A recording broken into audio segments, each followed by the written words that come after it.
राधे जय सियाराम। देखा भाभी आज एक हमार दहेज के गीत गावत है।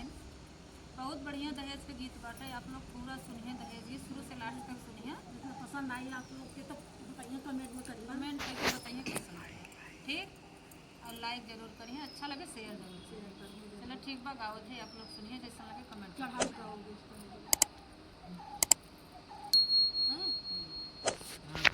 हो गई गिया दहेज ऐसन तेज हो गई, बेटी जनमाइब परहेज हो गई, बेटी जनमाइब परहेज हो गई।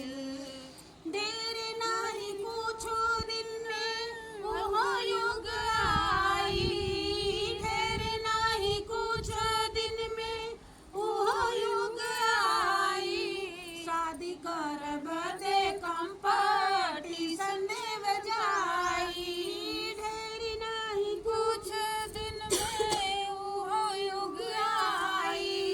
शादी कर बदे कंपटीशन देव जाई। कैसन माई बाप का करेज हो गईल, कैसन माई बाप का करेज हो गईल, बेटी जनमाइब परहेज हो गईल, बेटी जनमाइल परहेज हो गईल। ढेर नहीं कुछ दिन में वो युग आई, ढेर नहीं कुछ दिन में वो युग आई।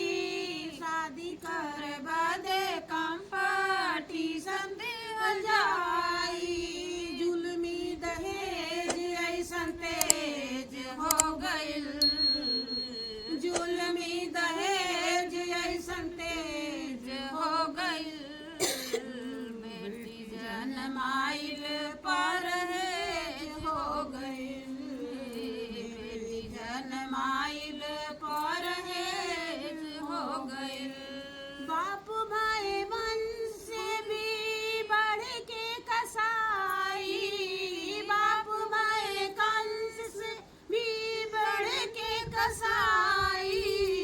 अपना जन्म काके देला बंद कराई, बाप भाई कंस से भी बढ़ के कसाई।